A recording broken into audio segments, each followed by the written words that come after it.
எப்பொழுது பார்த்தாலும் நம்முடைய முதலமைச்சர் பேசுவார். இந்தியாவிலே நம்பர் 1 முதலமைச்சர் சொல்லுவார். இதுல ஊழல் செய்வதில் நம்பர் 1 முதலமைச்சர் நம்முடைய முதலமைச்சர். அனைத்து துறைகளிலும் ஊழல் மலிந்து இந்தியாவிலேயே ஊழலில் முதன்மையாக விளங்குகிறது தமிழ்நாடு நம்பர் 1. அதே போல கடன் வாங்குவதிலே நம்பர் 1 தமிழ்நாடு முதலமைச்சர். 2011 திமுக ஆட்சியிலிருந்து இறக்கப்பட்ட பொழுது இனிய புரட்சி தலைவி அம்மாவும் தமிழகத்தில் முதலமைச்சராக பொறுப்பேற்கின்ற பொழுது 1,14,000 கோடி கடந்து தான் வச்சுட்டு போனாங்க இந்த திமுக ஆட்சியாளர். பிறகு 10 ஆண்டு காலம் 11 to 21 வரைக்கும் அம்மா முதலமைச்சராக இருந்தாங்க. அம்மாவுக்கு பிறகு அம்மாவுடைய அரசு இருந்தது. இந்த 10 ஆண்டு காலத்துல நிறைய திட்டங்களை தமிழ்நாட்டு மக்களுக்கு வாரி வாரி வழங்கணும். நம்முடைய ஆட்சி மாற்ற வெளிப்படையில் போது 2021 அப்பொழுது கடன் 4,85,000 தான். அதுல 1,15 கழிச்சிருக்கேன். அப்படி 1,15,000 கழிச்சு இன்றைக்கு 4,85 1,15 வெறும் 3,70,000 கோடி தான். அதுலயும் கொரோனா வைரஸ் தொற்று இருந்த காலம் ஒரு ஆண்டு வருவாய் வரவு கிடையாது, ஹலால் வருவாய் கிடையாது, பத்திரப்பதிவு கிடையாது, அதுல இருந்து வருவாய் கிடையாது, ரோட் டாக்ஸ் வரி கிடையாது. இப்படி பல வகையில் வருகின்ற வருவாய் எல்லாம் இழப்பு. நமக்கு வருகின்ற வருவாய் ஒரு வருட காலமாக எதுவுமே இல்லை. அதனால 1,00,000 கோடி நமக்கு கடன் வாங்க வேண்டிய நிலை ஏற்பட்டது. கொரோனா வைரஸ் தொற்று அந்த காலகட்டத்தில் செலவு செஞ்சோம். இப்படிப்பட்ட நிலையில கூட மக்கள் பாதிக்காம பார்த்துக்கணும். இவ்வளவு இருந்ததா நமக்கு 3,70,000 கோடி தான். ஆனா விடிய திமுக அரசு பொறுப்பேற்ற பிறகு இந்த தினம் 2,00,000 கோடி கடன் வாங்கி இருக்கிறாங்க. 2,00,000 கோடி கடன் வாங்கினதுதான் இந்த ஆட்சியுடைய சாதனை. இதுதான் திராவிட மாடல் ஆட்சி. இதுக்கு ஒரு குழு போட்டாங்க, நிதி மேலாண்மை நிபுணர் குழு போட்டாங்க. அந்த நிபுணர் குழு ஆராய்ந்து இந்த கடனை எப்படி சரி செய்வது, எப்படி வருவாய் பெருக்குவது என்பதுதான் அதனுடைய நோக்கம் என்று இன்றைய முதலமைச்சர் சொன்னார். ஆனா குழு போட்ட பிறகு 2,50,000 கோடி கடன் வாங்குறதுக்கு அந்த குழுவே போட்டுக்கிறாங்க. என்ன திட்டத்தை கொண்டு வந்தாங்க? எந்த திட்டமே கொண்டு வரலையே நாட்டு மக்களுக்கு. அனைத்து இந்திய அண்ணா திராவிட முன்னேற்ற கழக ஆட்சி இருந்த பொழுது நிறைய சாலைகளை அமைத்தோம். இந்தியாவிலேயே தார் சாலை அதிக நீளமுள்ள ஒரே மாநிலம் தமிழ்நாடு சரித்திரத்தை படைத்தோம். ஒரு ஆண்டில் 11 மருத்துவக் கல்லூரி, 6 சட்டக்கல்லூரி, கால்நடை பூங்கா, கால்நடை மருத்துவக் கல்லூரி, ஆராய்ச்சி நிலையம், பாட்டக்கலை, இன்ஜினியரிங் கல்லூரி, வேளாண்மை கல்லூரி, அரசு கலை மற்றும் அறிவியல் கல்வி என்று அதிகமான கல்லூரிகளை திறந்து அதிகமான பேர் உயர்கல்வி படிக்கக்கூடிய சூழ்நிலையை உருவாக்கியது அரசாங்கம், அதிமுக அரசாங்கம். ஸ்டாலின் அவர்களே, உங்களுடைய ஆட்சியில் என்ன சாதனை படிச்சீங்க? இன்னைக்கு அழகாக பேசுறான். இந்தியாவிலே கல்வி கற்பதில் முதல் மாநிலம் ஆக்கி வச்ச சாப்பாடை சாப்பிடுற மாதிரி நாம செஞ்சு வச்சிருக்கிறோம், நாம் உருவாக்கி வச்சிருக்கிறோம். கல்வியில சாதனையை நாம் உருவாக்கி வச்சிருக்கிறோம்.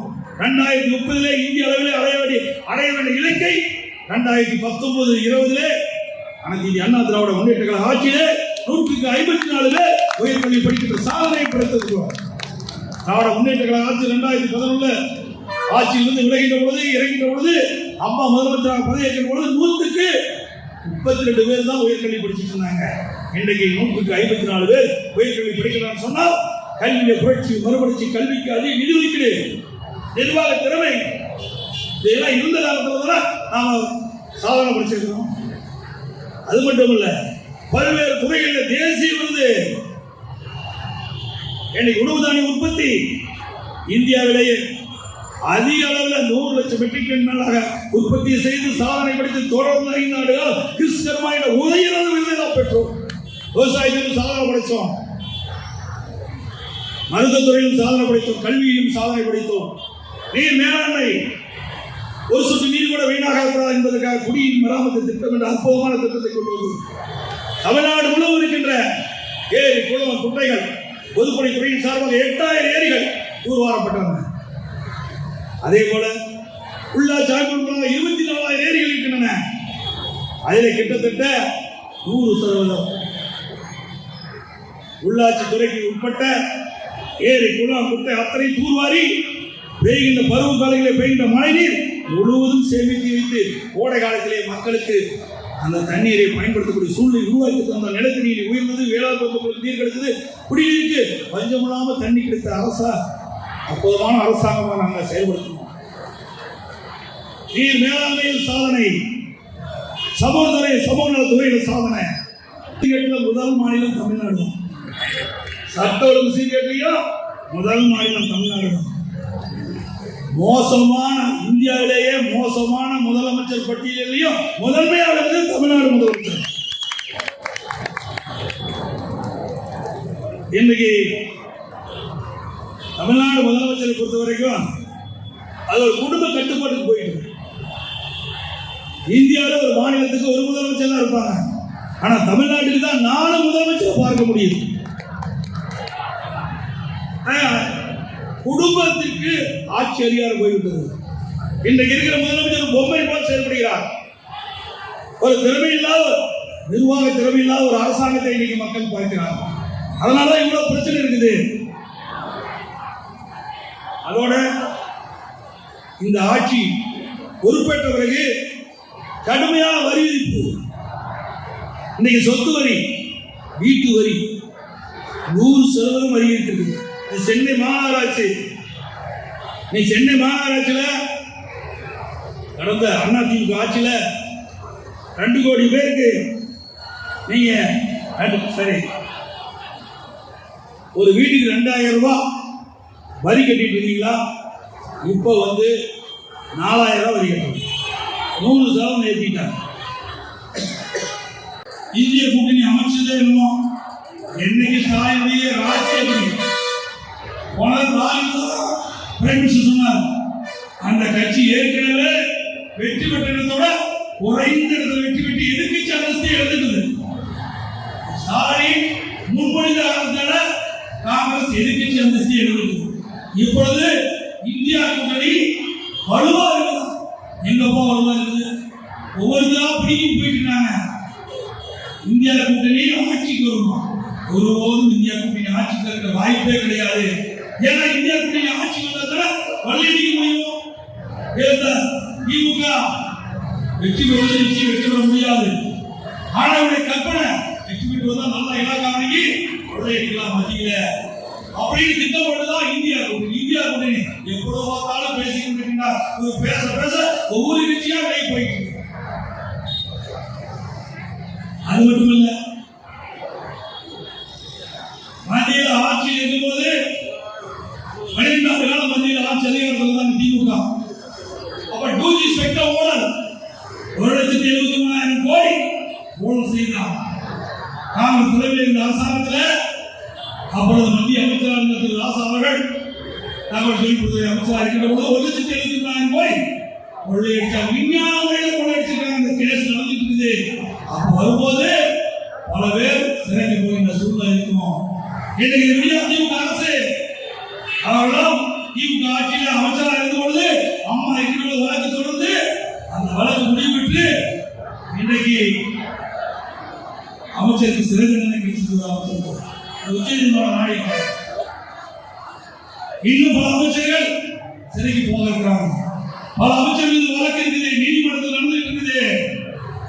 எங்களை பார்த்து ஊழல் என்று சொல்லிக் கொண்டிருக்கின்ற திரு ஸ்டாலின் அவர்களே, உங்களுடைய அமைச்சர்ல சட்டமன்றத்தில் முன் இருக்கின்ற அமைச்சர் பாதி பேர் எங்கே இருப்பது என்று 6 மாதத்துக்கு பாருங்க. அதோட அதிமுக பல கட்சிக்கு போன ஒரு அமைச்சர் 5 கட்சிக்கு போயிருக்காரு. இப்போ ஜெயில் இருக்க யாரும் உங்களுக்கு தெரியும். ஒரு பாட்டில் 10 ரூபா வாங்கின அமைச்சர். ஒரு பாட்டில் 10 ரூபா. ஒரு நாளைக்கு 1 கோடி பாட்டில் விற்குது. அப்படின்னா ஒரு நாளைக்கு 10 கோடி வருது. இவ்வளவு மாசம் 300 கோடி, வருஷம் 3,600 கோடி கொள்ளையடிச்ச அமைச்சர் இருக்க வேண்டிய இடத்துல இருக்கிறார். இப்படிதான் இப்ப இருக்கிற அமைச்சர்கள்லாம் விரைவில் எங்கே போவாங்க அங்க போவாங்க. என்னென்ன ஆட்டம் போடுறாங்க, கொஞ்சம் ஆட்டம் என் மீது பல்வேறு பணிகள் சுமத்துறாங்க. உச்ச நீதிமன்றம் வரை போய் நிரபராதி என்று நிரூபித்து வந்தோம். அங்கே வாய்ப்பு துணிச்சலோடு என்னுடைய வழக்கை சந்தித்து நீதிமன்றத்தின் முன்பாக நிரபராதி என்று தீர்ப்பை பெற்று வந்தார். இதுதான் அதிமுக. இன்றைக்கு வேண்டும் என்ற பொய்களுக்கு போடுவது அதிமுக கட்சிக்காரன் மீது, அதிமுக முன்னாள் அமைச்சர் மீது பொய்களுக்கு போட்டு எங்களுடைய செயல்பாட்டை முழுக்க நினைத்தால் சாலையாளர்களே எதிர்காலத்தில் அதற்குண்டான பலனை அனுபவித்த தீர்வுகள். அதோட வீர வரலாற்றின் பெண்களை எழுச்சி மாநாடு ஒரு சரித்திரத்தை படைத்தோம்.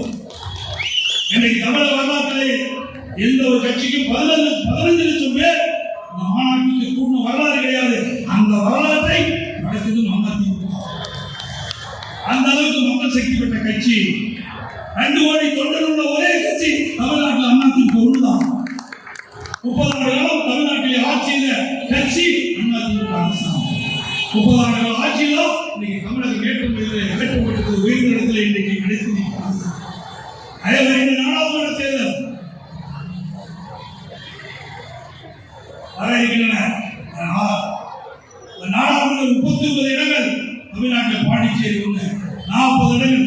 இந்த 40 இடத்திலும் அனைத்து இந்திய அண்ணா திராவிட முன்னேற்ற கழகம், அனைத்து இந்திய அண்ணா திராவிட முன்னேற்ற கழகத்தில் இருக்கின்ற கூட்டணிகள் வெற்றி பெற ஆய்வு வேண்டும். சென்னையிலே 3 நாடாளுமன்ற தொகுதி இருக்கின்றது. 3 நாடாளுமன்ற தொகுதியும் அனைத்து இந்திய அண்ணா திராவிட முன்னேற்ற கழக வேட்பாளர் வெற்றி பெற 21 வாரங்கள் உழைக்க வேண்டும். தேனிகளை எதிர்ப்பு சுறுசுறுப்பாக செயல்பட்டு நமக்கு கிடைக்க வேண்டிய வாக்குகளை சிந்தாமல் சொல்லும் பதிவைத்து டிஎஸ்சிக்கு குறிப்பிட்ட அந்த தீய சக்தியை வேறொரு